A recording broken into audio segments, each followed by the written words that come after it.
Hello,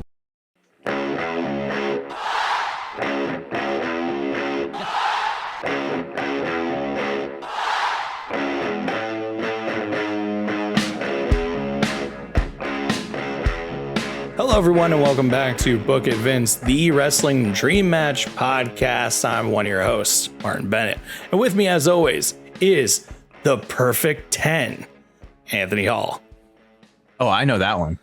It's the Canadian legend himself, Shawn Spears. Shawn Spears, the Perfect 10. The Canadian God, the chairman, Canadian God, former Perfect 10. Yes, I remember when I was at NXT Takeover Toronto, and he was wrestling Bobby Roode, also another Canadian, and I believe that is where the 10 chant began, when they would go outside of the ring and people would just go 10. That, I believe, was in NXT Toronto, its origins. And I was a part of that group. Also, Technically, yes. Technically, I would say the Perfect 10 is Ty Dillinger, but Right.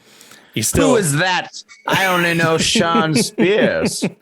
But he still does the 10 symbol or like hand sign, but we're going to get into that more in just a second, as you can see by the title of this podcast, because we got a fun episode today. Of course, if you like what we do here at Book It Vince on the podcast, please subscribe to the podcast on whatever platform you get your podcasts on.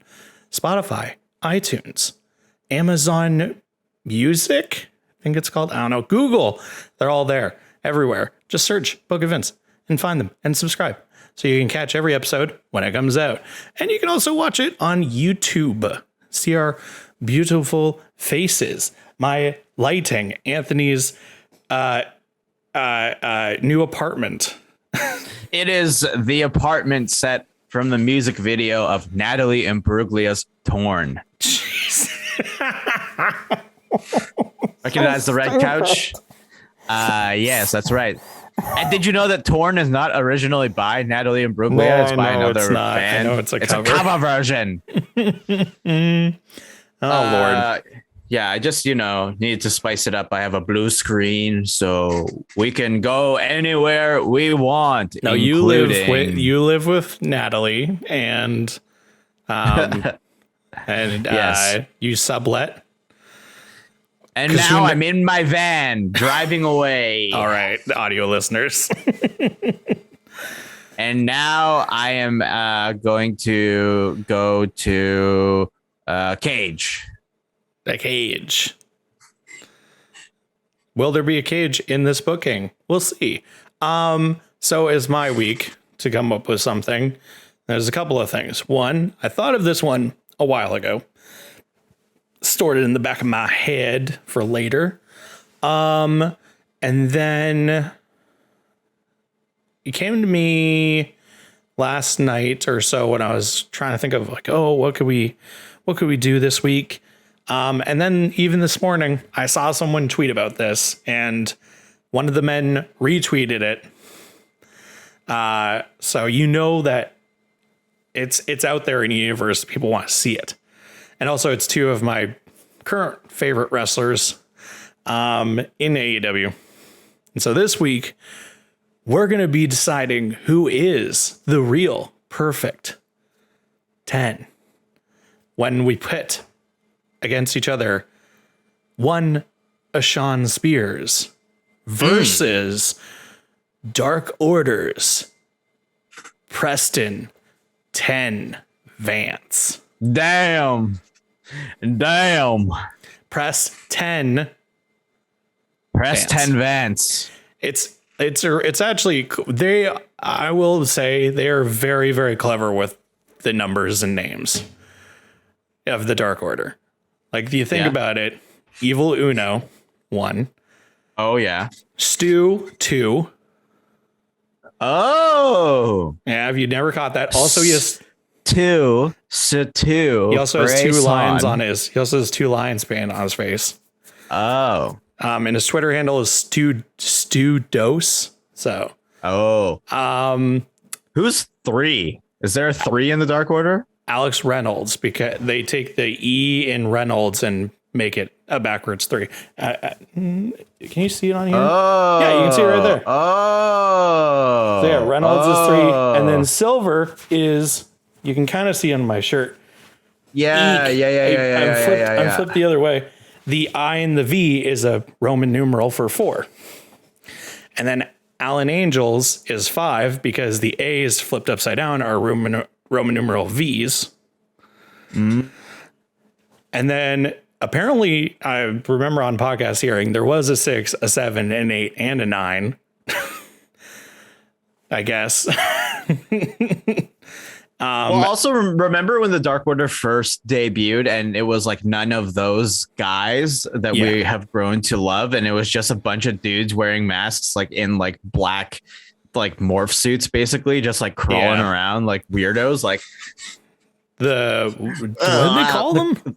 The creepers, I think. The creepers. Yes. Yeah. And they're just like, and they would just like make a throne for Uno to sit on and like, just like attack people and stuff.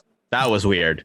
Yeah, that was when I did not like the Dark Order. I will legitimately say say out loud, I did not like the Dark Order back then. But now that was when I was incredibly confused of what they were. Yeah, but now they are the most over faction. Yeah, for sure.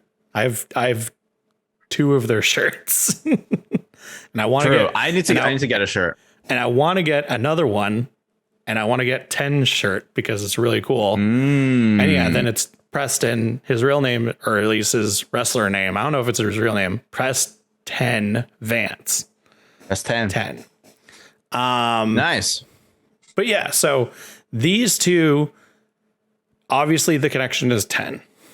And people just want to see that. And I think also Preston is so over. Yes. He's a giant man. Big, beefy boy. Yeah. We all love. And Mr. Spears is, in my opinion, an incredible heel. Yes. Great heel. So I thought, okay, let's say I have these 2 in a rivalry. I think it'd be a very good mid-card rivalry. And obviously you can include the factions of the Dark Order and the Pinnacle.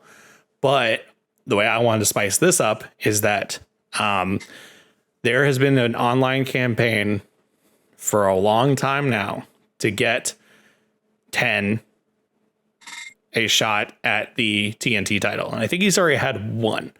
But I truly do believe that 10 eventually will be TNT champion. But I think this is the Book It Vince universe. Let's book it. Let's just do it. Yeah, let's do it. Let's do it. Where do we begin? So let's see. So I don't want, in my head, I think it's going to take a really, really, really big baby face to topple Miro right now. Right. In current day standing, because Miro is hot. I think Miro is going to hold the TNT title for a while. Because his new gimmick, the Redeemer, God's favorite champion, that whole thing is really clever and it really fits him. And so I don't really necessarily think that I'd want Preston to beat him if we were trying to book this to real life. If we wanted to completely fantasy book it 100%, he beats Miro. Yeah. We could do that, or we could have it that something happens to Miro. He has to vacate it, and then later Miro comes back, says he never lost it. New rivalry. Yeah. I think I'm more comfortable with that because I can't think of a reason why Miro would lose to someone who's not just a white hot baby face at this point in time.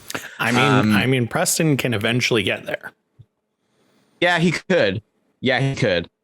But it's going to take some time. And you know what? In the Book of Vince universe, we only have just over an hour to figure out this. So, okay, I think maybe. All right, here we go. Let's open up the fantasy floodgates and say that.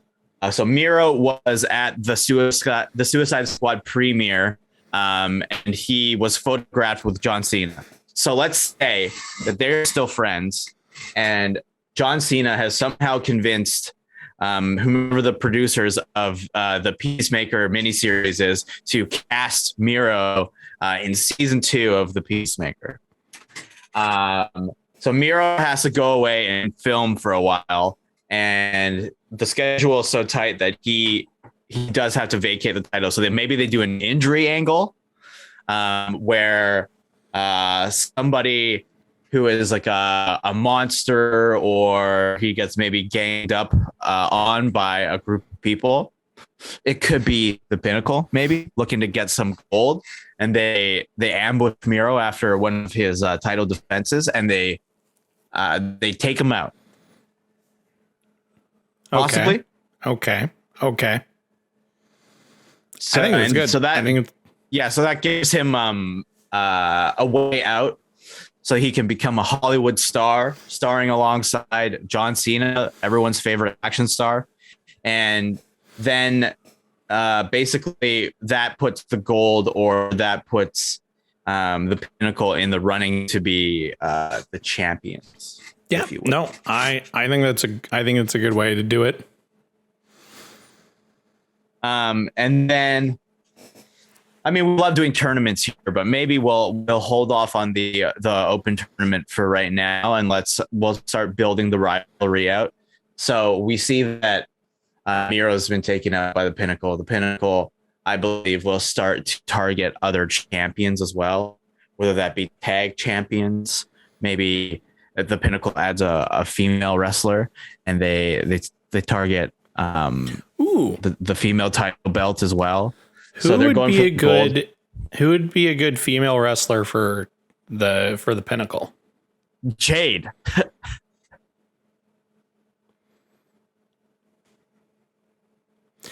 Probably. I think Jade's too big for the Pinnacle.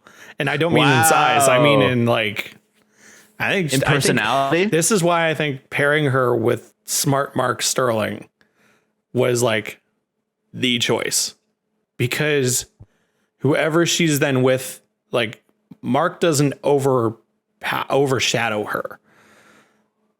It's all about Jade, which is the whole point. And so then putting her with anyone that's like that could possibly overshadow her is not good. So I think it's got to be someone. How about this? We get a debuting Ruby Soho joining the Pinnacle. Okay. That'd be pretty crazy, right? Yeah, that'd be pretty good. They need a woman in their faction. I mean, I know the Inner Circle doesn't have one either, but they should both be getting women if they want to continue to compete in all facets of the company, and to have people possibly vying for every piece of gold that is in the company. Yeah, no, I agree. Like some of these factions, like I think that AJ was a perfect addition to the Dark Order. Like not to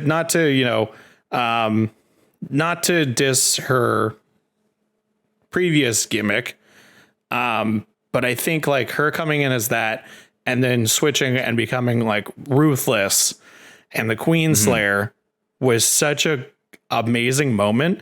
And then she's fit so well with them as kind of like the annoyed big sister. And I'm really excited to see when she comes back. And I'm really sad that she hasn't come back yet, at least at the time of this recording. But yeah, I think that having that presence there, like, that's why I also like, even though the Hardy family office is such a weird ragtag group of people that don't fit really with each other because you have like No. Hybrid 2, Butcher Blade, and Private Party. But like Bunny is a great mix into there because it's kind of it somewhat makes sense because of how Hardy like has the different sides of him, obviously. So he's kind of got his like, you know, he's got Big Money Matt, and that kind of fits with Private Party. He's got, you know, it's the Hardy Boys thing, so that kind of fits with Hybrid 2. And then he's kind of got his like ruthless side, which fits with Butcher Blade and Bunny. So it kind of fits with each of them individually. And so like Bunny works in that. And I think she's great in it too. So adding that female presence to groups would be great. I don't think something like the Inner Circle needs it, but I think the Pinnacle could definitely use it because then you get this this female presence that speaks on the same level as they do of like, I'm hot shit. I'm the best. I'm dominating this division. Even like Deonna Purrazzo, if she came in and just worked with them for a match or something. If Deonna Purrazzo came to AEW, she would be like the perfect fit for the Pinnacle, and then Ruby Soho would be a better fit for the Inner Circle because like the Inner Circle has like big time like New York energy as well, especially with like Santana and Ortiz and Sammy even a little bit. And then having like, Ruby Soho would be great. And then, then each faction would have like a really good female wrestler because the Best Friends have Statlander and that would be good too. It's all good. But essentially what I'm saying is like, okay, we have like a female presence in the Pinnacle as well so that we can continue to start these kind of like small mini feuds that lead to our feud. Imagine it gets to a point where essentially the Pinnacle does to the Dark Order what they did to Cody when Brody Lee became the TNT champion, and they just took the Rhodes family on stage and just decimated them. And then that's where Anna Jay came out and choked out Brandy and was like, I'm the Queen Slayer now. It's like you could have them come out and then there's Anna Jay just sort of like, I don't know what to do.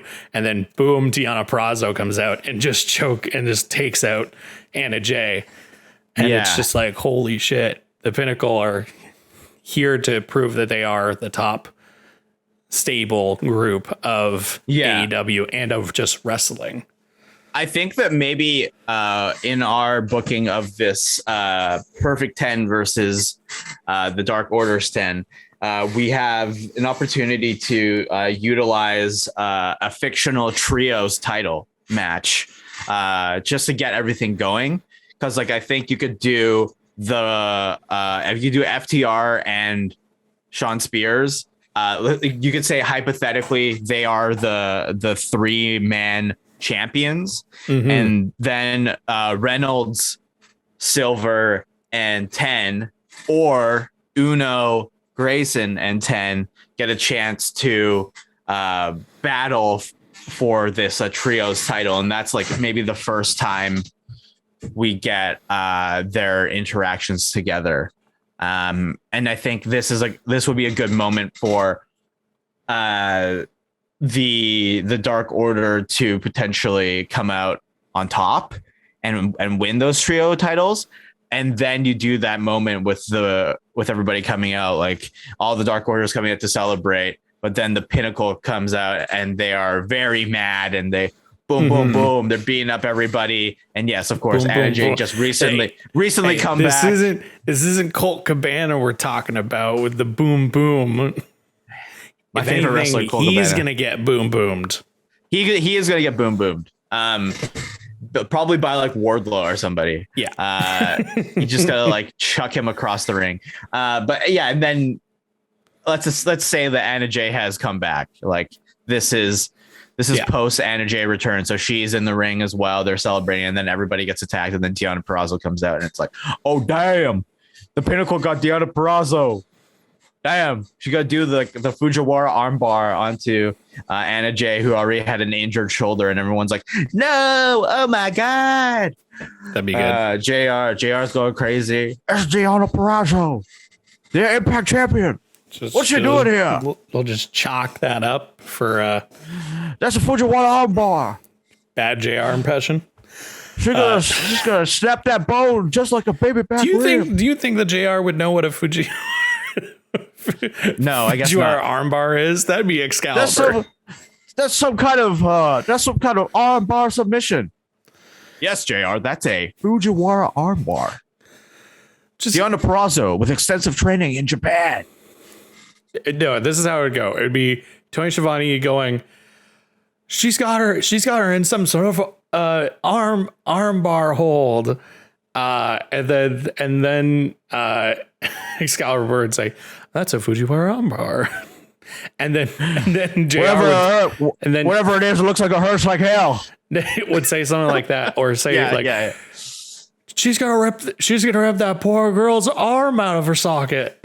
Oh yeah. She's gonna rip it right out of the socket, like when I spatchcock a hen for a barbecue chicken. What? Buy my barbecue sauce. What about barbecue sauce? Everybody, buy my barbecue sauce. That's me, Jim Ross. Jeez. Okay. Anyway, I think the other thing too about this whole thing is like, there are very easy ways to start a rivalry, and you forget that sometimes like rivalries start out of nowhere for no reason sometimes. Or it's like a very simple thing, and then we forget the complete incarnation of a rivalry because then the feud's so good. So I forget what I was watching, but the Rock versus Stone Cold WrestleMania 17 promo video came up. I think I was listening to a podcast or something. And they asked, like, what's your favorite promo video for a rivalry? Because as we all know, when we reach WrestleManias or big events or something, they just played one the other night. By the time this comes out, it will already be, by the time this comes out, SummerSlam and TakeOver 36 will be done. So we don't know who's going to win those. But this past week on NXT, they did a promo video for Adam Cole versus Kyle O'Reilly. And it was a friggin' awesome promo video.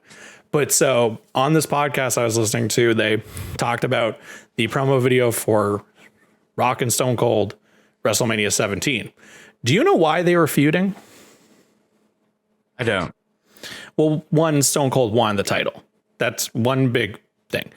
The other is that at the time, Stone Cold's wife, I don't know if it was, Was it Deborah? It was Deborah. Yes, it was Deborah. Terrible.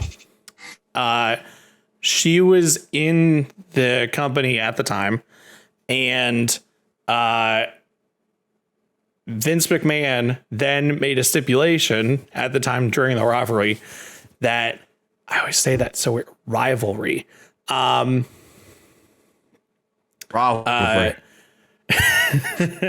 That Deborah would then be the manager for The Rock.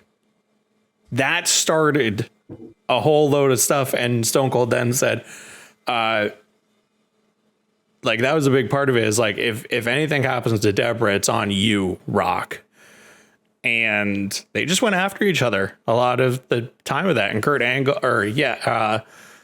was it Kurt Angle? No. Yes. There was another person involved, and I can't remember who exactly it was. Yeah, it was Kurt Angle, because Kurt Angle put Deborah in a ankle lock. So, damn. So, Kurt Angle. But yeah, it's suck. Like you can have really simple things start rivalries. And so how do you start this rivalry? Okay, they end up in a match together, triples match or whatever. And then you just have them come and face off, and then everybody just starts shouting 10. and Shawn Spears does the 10 sign, and they just start going at it. And maybe then within this match, they like brawl the outside or they brawl the ring or something like that. And then it just builds within promos and moments and stuff. And I think one key moment here is like maybe they do have a face off where in the trios match, it's like 10 and then Preston also goes 10 and then maybe the second time they do the 10s, Shawn Spears just like double hand slaps Preston Vance, like doing like the 10 thing, like he's like 10 and he just like with two hands slaps him right in the chest, and then they do that over and over again. And it's like, I like that. I like that a lot. Yeah. I like that a lot. Like the double chest chop. And then maybe in the brawl, like who's the biggest babyface in the Dark Order excluding Hangman? Like who's the biggest babyface member? Like one you think that they need to protect? Oh, to protect? Well, I mean, in a way, the people who get the biggest pops for the Dark Order are Silver and Preston. Okay, so it's Silver then. So Silver, I think, is incapacitated a little bit, and you see Shawn Spears. He has this opportunity to pounce to really hurt somebody, and he goes outside the ring and gets a chair, and he is about to just like clobber John Silver with the chair, and then Preston Vance just grabs the chair from like behind him and like whips it out of the ring, and then they face off again. And you're like, whoa. Well, it could be in these like build-up matches that you're talking about, where it's like tag teams or triples or whatever, and the ref gets distracted or something, and Spears grabs the chair and is gonna hit him, and then that's where he runs in, grabs the chair, and they just stand nose to nose pressing up against each other, where it's just like two bulls ready to lock horns. And they just start wailing on each other and everybody goes crazy.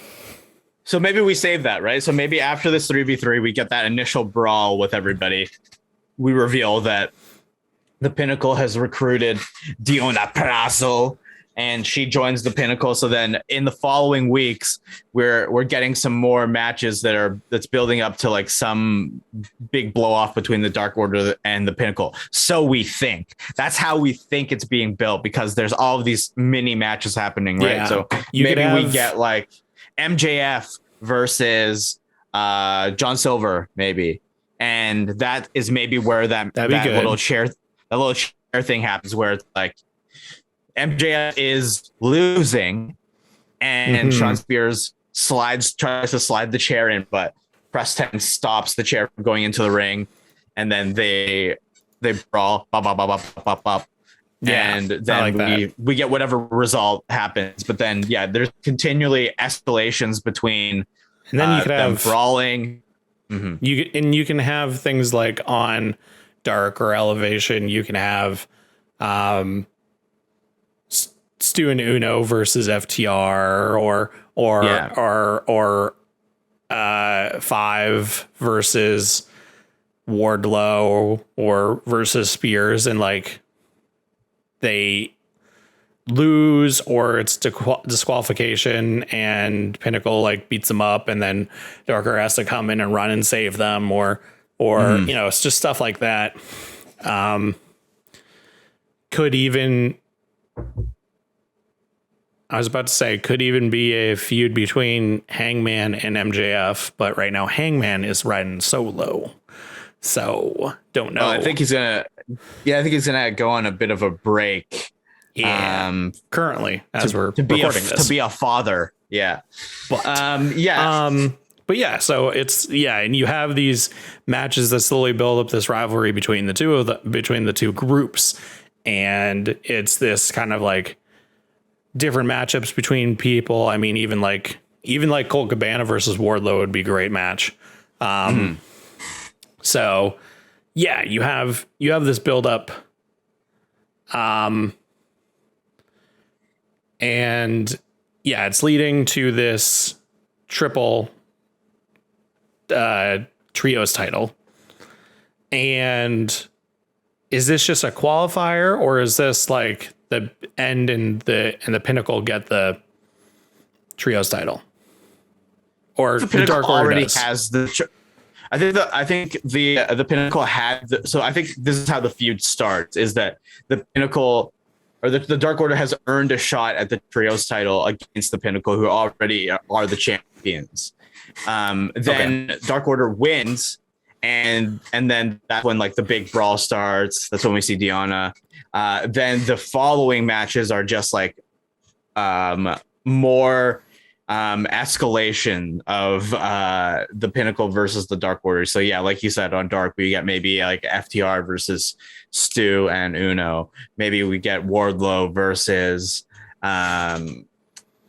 Cabana. Then we get an MJF versus John Silver. We get that heightened moment of the chair being slid in, and then you see Preston and Shawn Spears face off against each other again, and we get that second moment of escalation. And I think there has to be one more match where it's like everything boils over, and then it's just those two fighting each other. Ooh, what if it comes to a point where it's like, this is part of it too, to help lead to a bigger brawl and everything, is like everybody's having these matches, right? And Deanna has sided herself with, now this is like a whole episode of itself. Deanna is with the Pinnacle, and in all this stuff, then AJ calls her out and says, and challenges her for the Impact women's title. Yeah. And they have a match, and at one side is the Pinnacle and at one side is the Dark Order, and it's just chaos. And Deanna wins. Yeah. Whatever. And then you have all this build up and this crazy, like, gang versus gang, like it's like West Side Story. West Side Story, but like Dark Order and the Pinnacle. And they could probably do that on BTE as well. Like they do a West Side Story-esque vignette where they are in the parking lot of Daly's place, and they're just like snapping at each other. This is something, I mean, you can't take it off the table because, of course, MJF and Jericho did a whole ass musical number on live TV. So no, it's very true. It's very true. It could be on BTE, and they could face each other, the Sharks and the Jets. And that helps like kind of build this in a more comedic sense as well.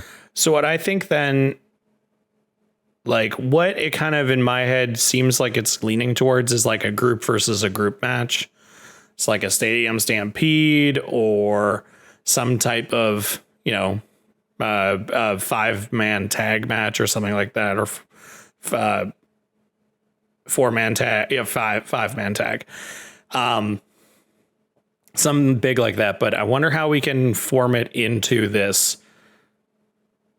I mean, you can just have them going at it, and it's clearly this rivalry between the two groups, and instead of like it all coming to a head, instead it is just an ongoing thing. So maybe it's not a thing that happens like for a month straight. Maybe it's like every other week, or a little thing here, a little thing there, interrupting each other's matches, or getting involved, or maybe then the Pinnacle has a rivalry with another group or another pair. And maybe it's like they have the tag titles and they're fighting with this person, and then the other Pinnacle members try to get involved, and then the Dark Order comes in and runs them off, just like they've done with like Scorpio and Paige, or like with the Elite, that sort of stuff. Yeah. And then within that, it builds specifically the rivalry that builds is 10 and Spears. Yeah, and there should be this should be one of the big gimmick matches of the Dark Order versus the Pinnacle, is that it'll be called like the Perfect 10 match, because it's 10 men, and to win you have to you have to get a count out because the count out is to 10. So it's like a 10 man count out match. So it's a 10-10 match. And to make it even more crazy, each team has to pick one weapon. So there's also 10 weapons. Like each member of each team gets to pick one weapon. No, this is getting too deep. It's 10 weapons with 10 men, and you have to incapacitate all the members, and you have to get every. Oh, okay. How about this? All right, I'm getting all of these juices flowing in my head. Everybody, it's like a reverse. This is a dumb like Impact style match where they did like basically the reverse Royal Rumble where everybody has to get inside the ring. The first team to get all 5 members inside of the ring wins. And you have to have all 5 members in for a total of 10 seconds. And there's we don't have to do the 10 weapons thing. That's crazy. But if it's 10 people total and you have to get all of your members in the ring for 10 seconds total, then that's the gimmick. That's the match. That's there. For you audio listeners, I've been shaking my head this entire time.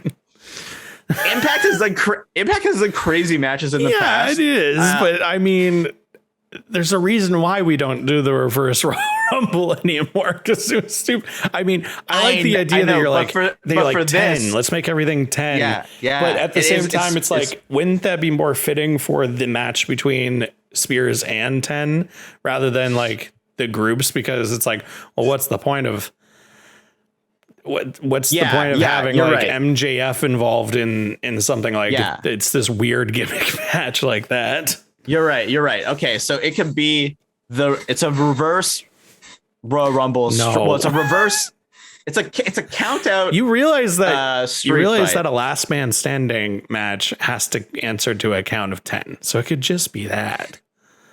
Yeah, but last man standing is boring compared to what I have. Reverse Royal Rumble isn't. It's less of a reverse Royal Rumble if it's just 1v1. It would basically be like a capture the flag esque operation where they would start the match outside of the ring and they would each have 5 weapons at their disposal. Okay. And they would. Here's another crazy but more plausible idea. What if, it's a perfect 10 match because it's 10 men. Yes. And yes, the stipulation is that every person can bring in a weapon. But what if it's this? Instead, it's 5 matches in succession. And when someone wins, that scores a point for their team. And then first to 10. No, well, it'd be best of 5. Right.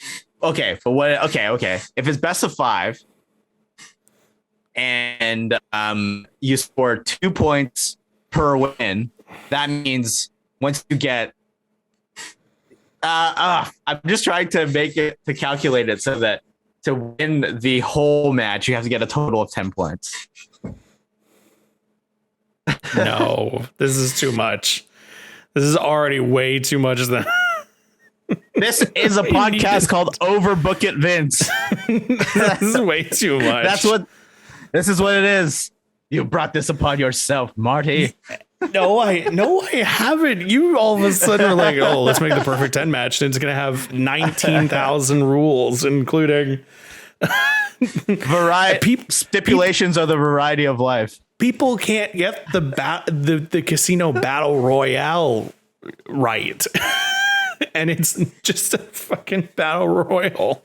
Hey man, I know that all the smarks will understand where I'm coming from, and it will be confusing. It will probably not work, but it would be wildly entertaining.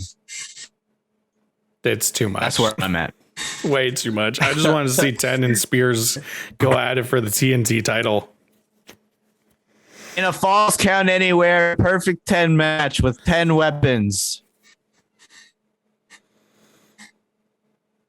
I mean, yeah, Sure. It could be a last man standing match and just call it a perfect 10 match. Yeah. I don't know. That's just so, there's just so much there. I can't. I want to sit here and go, yes, let's do it. But I'm just like, it's too much. It's too much. We're trying to build up this feud realistically so that the blow off can be something absolutely ridiculous. It's like that's like need to be peak Russo Impact booking crazy. It doesn't need to be absolutely realistic. It's just I want to sit here and be like, all right, we booked a plausible, entertaining, interesting feud instead of a contract signing. And you're giving me shark cages and stipulation on a pole. Instead of a contract signing, it's a 10-course meal. Okay, well, that could be funny. Yes. What else can I think of? I think like it being these two groups is a great rivalry that can be a continuing thing. But then I think it does lead to, like we started off originally with this opening for the TNT title. And it's like MJF obviously isn't going to be the one to go for that. Wardlow could and lose. But I think Spears is clearly the member there to go for it. And then I think 10 is clearly the member of the Dark Order to go for it. Yeah. So I think then they enter it and just kind of like in a lot of those other things, it's like, well, clearly these two are going to meet in the end. Mm-hmm. And it could be like in their, their preliminary quarterfinal match or whatever. They try to get involved in each other's things, or the Pinnacle at least gets involved in the Dark Order's one and tries to have 10 lose. But of course he wins, and then it leads to the final. And then you can have like really interesting promo packages with these two. You could have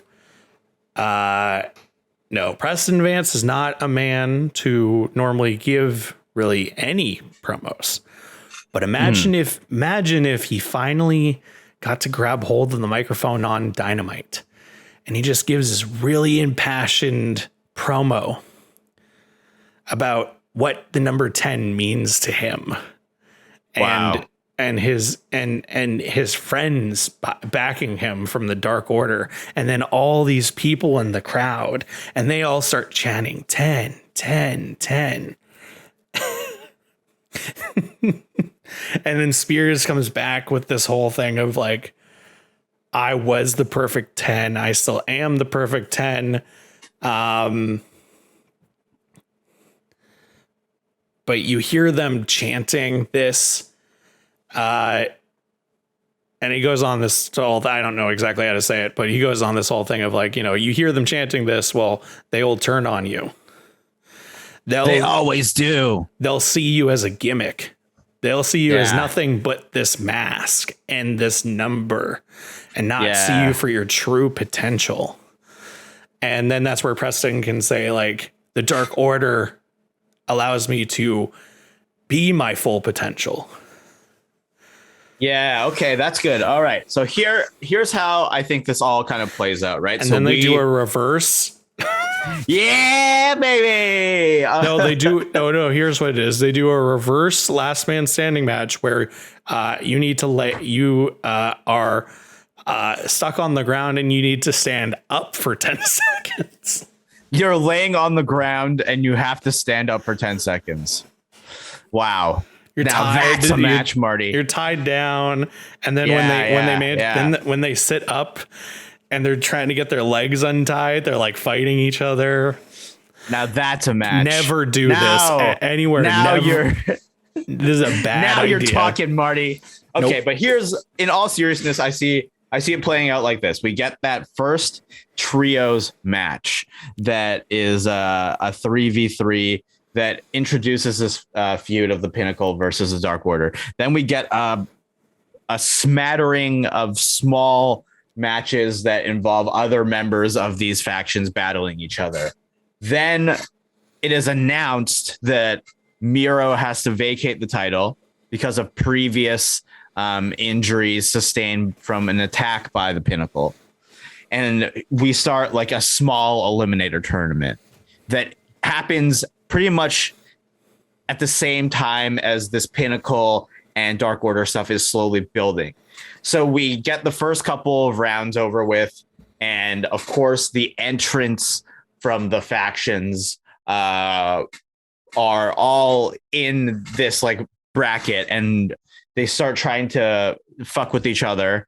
I think, the Pinnacle appears in Vance's match, and the Dark Order appears in Shawn Spears' match.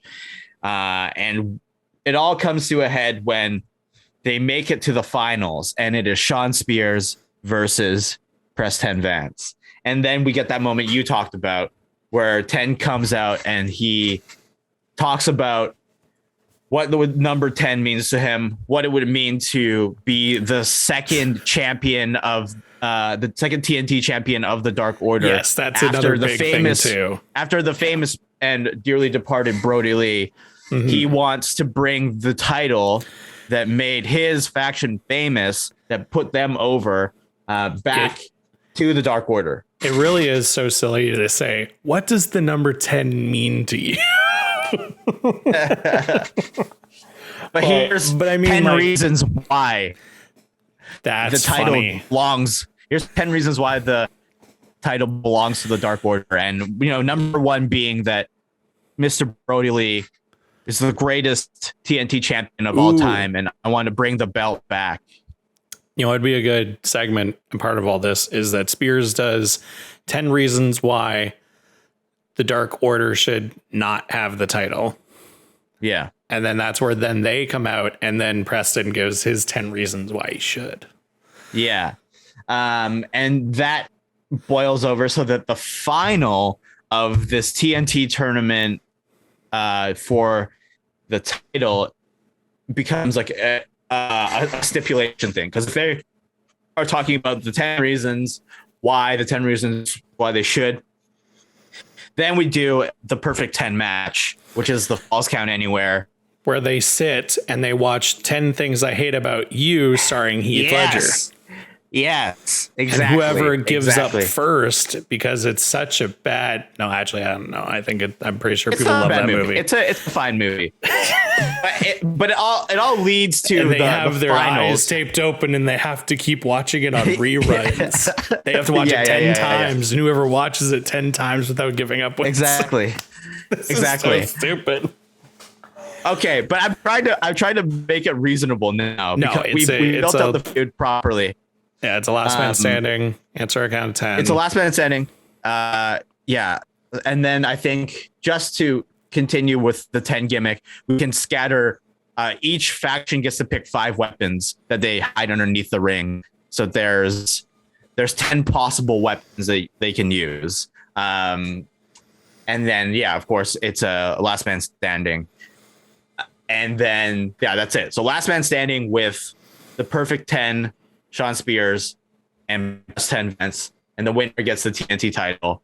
And basically that's the match. Like, I think the Dark Order and the Pinnacle are banned from ringside, or else it would get too crazy. But I think they end up just brawling in the back anyway during the match. And this, of course, is the opportunity. They could come out on stage and brawl on stage. Yeah, but exactly. I think it would be so much more impactful and emotional if 10 wins on his own, and then the Dark Order comes out and picks him up, and everyone is just cheering. Silver's crying. Yes, he's so goddamn happy. And then they both have to cook in the ring, and Gordon Ramsay comes out to review the dish, Whoever gets a perfect 10 from Gordon Ramsay is the true champion. And then they have to collect Pokemon cards, and the first person to get a PSA 10 win. Is that possible? A PSA 10? Yeah. Yeah. That's funny, though. That's really funny. And no, but okay. But there it. we go. So, joking aside for a serious moment. Yeah, it's, Pinnacle versus Dark Order leads to this continued rivalry. Lots of different moments, lots of different cool spots that you can do within it and around it and everything. And then leads to TNT title Spears versus 10. And 10 wins. The boyhood dream becomes is real. And the following week on Dynamite, the Dark Order is celebrating the TNT Championship win, the belt coming back to the Dark Order, and Miro comes back on a fucking tank. Yeah. In a tank. And it's because of some of whatever movie he's involved in has a tank. Yes.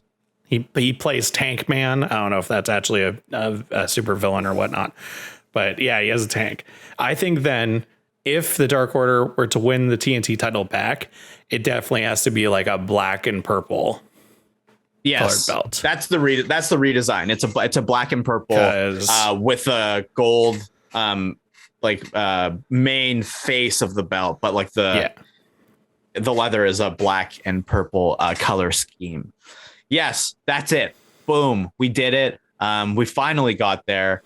We didn't really talk what the match looks like per se. I'm sure there's chairs. I'm sure there's kendo sticks. What is 10's finisher? Is it a spine buster? No, it's a full Nelson. It's a full Nelson. Yeah. He just like Chris Masters. Yes. And Bobby Lashley. Who is that? You mean Lashley? Former ECW champion Bobby Lashley? You mean the guy who had an exponentially cooler finisher before, and now they gave him the full Nelson? Hey, you know what? It works for 10. Actually, the other week on Dark, or it was Elevation, they had a trios match, and it was Silver, Reynolds, and 10. And Silver and Reynolds, their whole exchange where they like do a super kick into a stunner, into a German suplex, and it was the German suplex. The guy rolls right into 10, and he just gives this dude the most gnarly full Nelson, swinging him back and forth. So, I mean, as much as I love that, and I think that it fits, like I think he deserves some sort of. But he also does a lariat, mean spine buster. Yeah. Like it's either discus lariat. That would be perfect. Yeah, because that was Mr. Brody Lee's finisher. Yeah. So maybe he adopts that after he becomes the champion to pay tribute to our dearly departed leader, Mr. Brody Lee. And he does the kiss, but instead of like it just going out, he does like the kiss and then the 10. Yeah, exactly. Yeah. Damn, that's a good idea. Preston Vance, if you are listening, you can have that one for free. Damn, that's a good idea. Book it, Vince. Because we all know you secretly own AEW. Yeah, right. Yeah, bitch. Anyways. You don't care about the competition because you are the competition. It's like how everybody thought that Coke and Pepsi were the same company. Yeah, come on now. Come on now.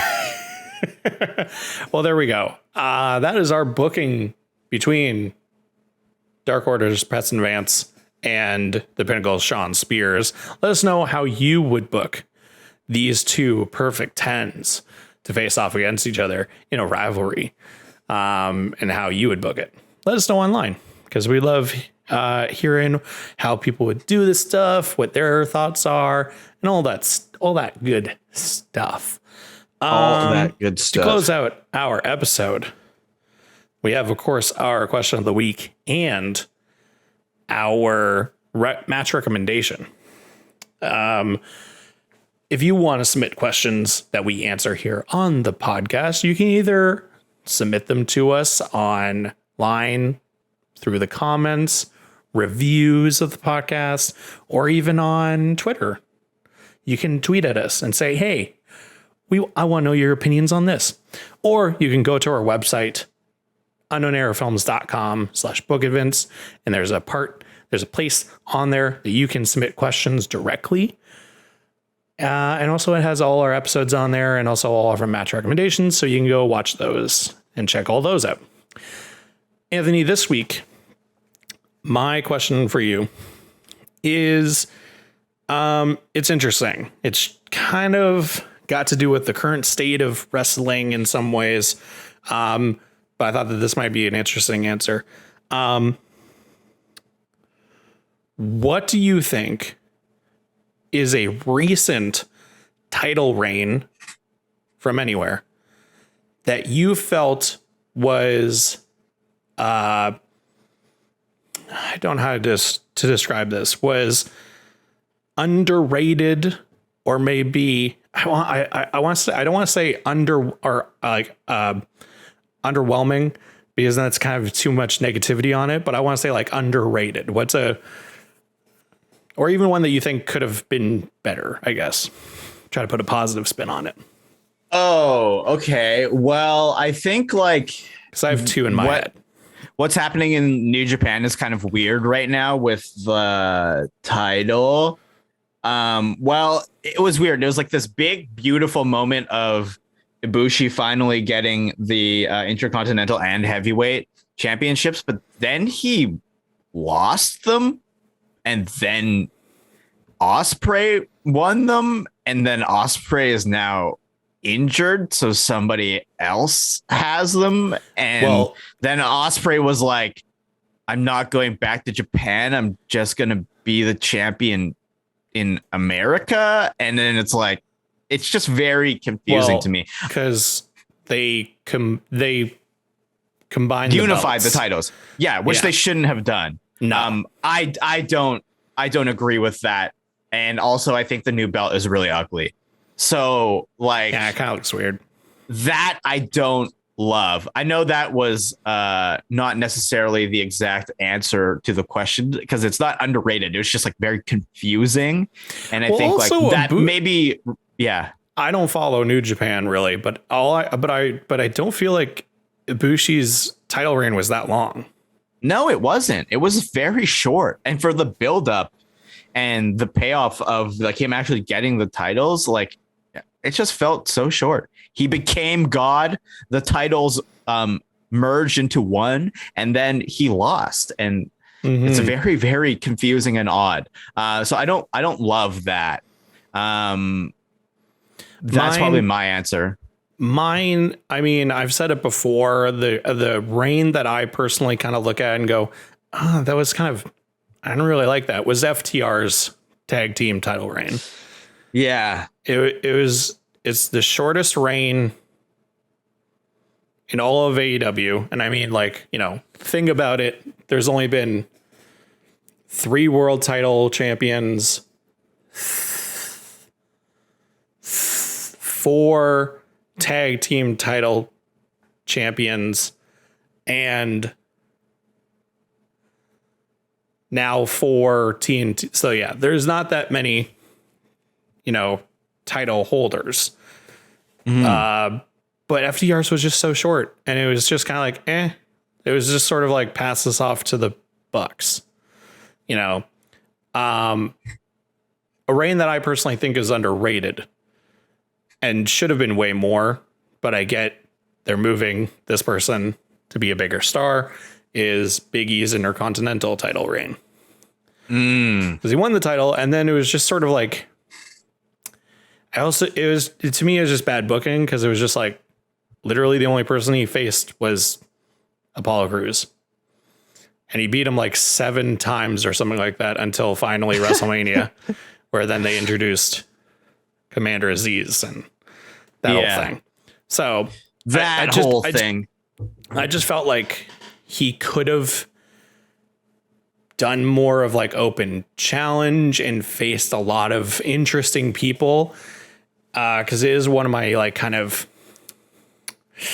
one of my criticisms of SmackDown is that mid card is really stagnant right now. It has amazing wrestlers, but they just keep facing each other. It's not really like doing anything interesting. Like it's Apollo Crews, Big E, Shinsuke Nakamura, Sami Zayn, Cesaro. It's just kind of like nothing's really going on. I would have loved to see a Big E versus Cesaro title match, you know? Like there could have been awesome. There could have been a lot of interesting open challenges and stuff and whatever, but yeah. And so I think it was a great transition to obviously then winning Money in the Bank and hopefully being a world champion soon.